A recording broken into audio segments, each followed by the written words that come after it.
The bill I'm about to sign into law, Senate Bill 1070, represents another tool for our state to use as we work to solve a crisis that we did not create and the federal government has refused to fix. The crisis caused by illegal immigration in Arizona's porous border. This bill, the Support Law Enforcement and Safe Neighborhoods Act, strengthens the laws of our state. It protects all of us, every Arizona citizen, and everyone here in our state lawfully. And it does so while ensuring that the constitutional rights of all in Arizona remain solid, stable, and steadfast. I will now sign Senate Bill 1070.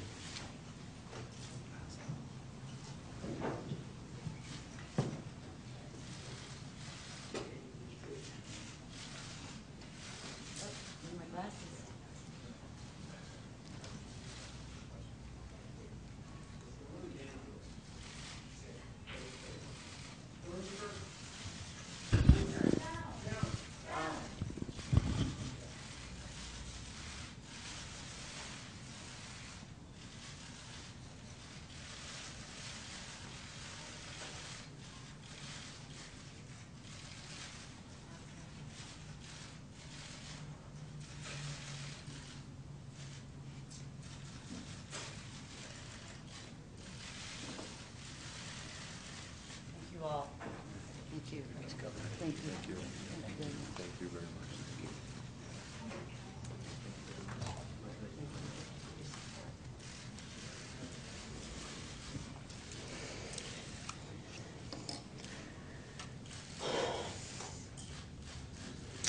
For weeks, this legislation has been subject of vigorous debate and intense criticism. My decision to sign it was by no means made lightly. I have listened patiently to both sides, and I have considered the significance of this new law long into the night. I have prayed for strength, and I have prayed for our state. I've decided to sign Senate Bill 1070 into law because, though many people disagree, I firmly believe it represents what's best for Arizona. Border-related violence and crime due to illegal immigration are critically important issues for the people of our state.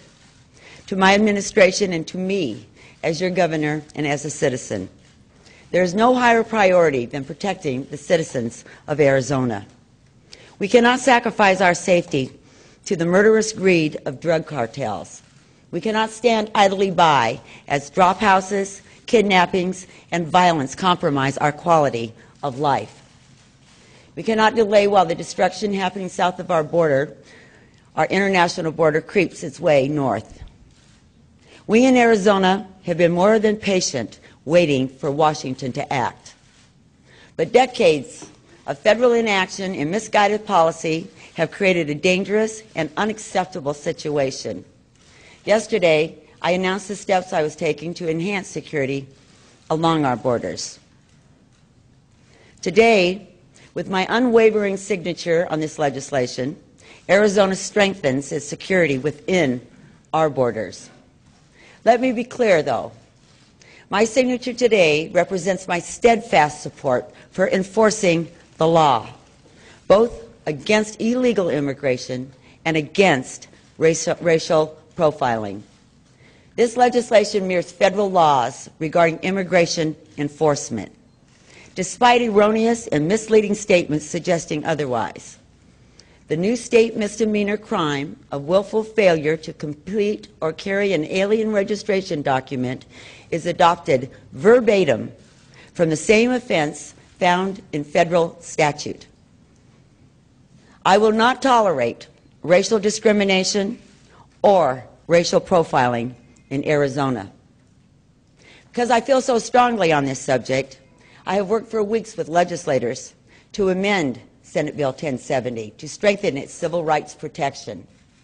That effort led to new language in the bill, language prohibiting law enforcement officers from, and I quote, solely considering race, color, or national origin in implementing the requirements of this section, end of quote. The bill already requires that it, and I quote again, shall be implemented in a manner consistent with federal laws regulating immigration, protecting the civil rights of all persons, and respecting the privileges and immunities of the United States citizens." End of quote. While the general protection was already included, I believe the issue is so important we needed to make it crystal clear, and I believe that we need to more than simply inscribe it in the statute. Words in a law book are of no use if our police officers are not properly trained on the provisions of Senate Bill 1070, including its civil rights provisions. Today, I am issuing an executive order directing the Arizona Peace Officers Standards and Training Board, AZ Post, to develop training to appropriately implement Senate Bill 1070. Importantly, this training will include what does and does not constitute reasonable suspicion that a person is not legally present in the United States. Currently, AZ Post serves approximately 170 law enforcement agencies, encompassing over 16,000 sworn peace officers and 9,000 correctional service officers, and its 16 training academies. The AZ Post Board of Directors includes the Arizona Attorney General, the Director of the Arizona Department of Public Safety, the Arizona Department of Corrections, and several county sheriffs and local police departments.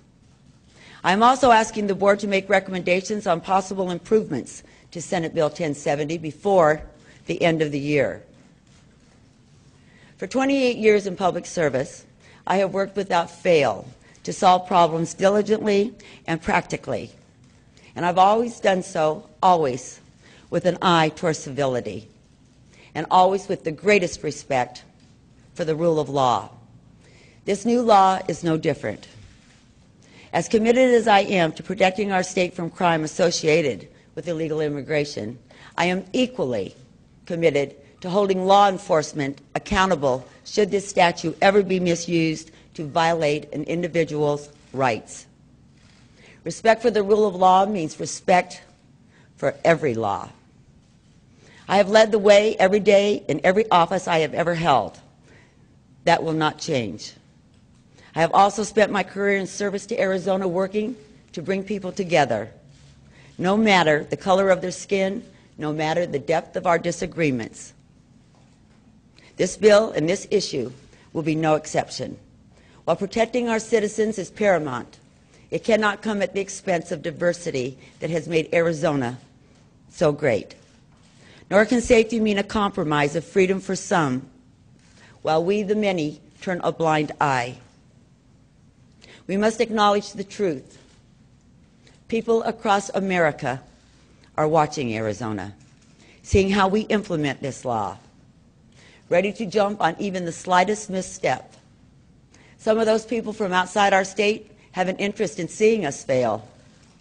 They will wait for a single slip-up, one mistake, and then they will work day and night to create headlines and get the face time they so desperately covet.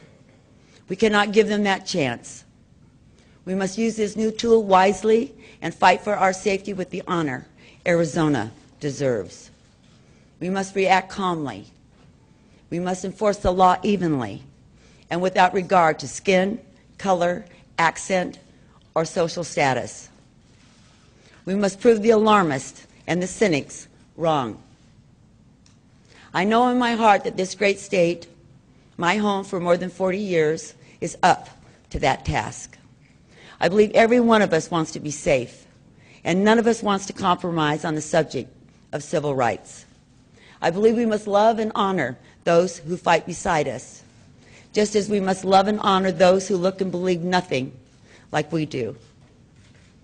I believe Arizona, like America, is governed by laws, good laws, well-intentioned laws, laws that confer respect, that demand respect in return. In his third State of the Union address, President Theodore Roosevelt said, and I quote, "No man is above the law, and no man is below it. Nor do we ask any man's permission when we require him to obey it. Obedience to the law is demanded as a right.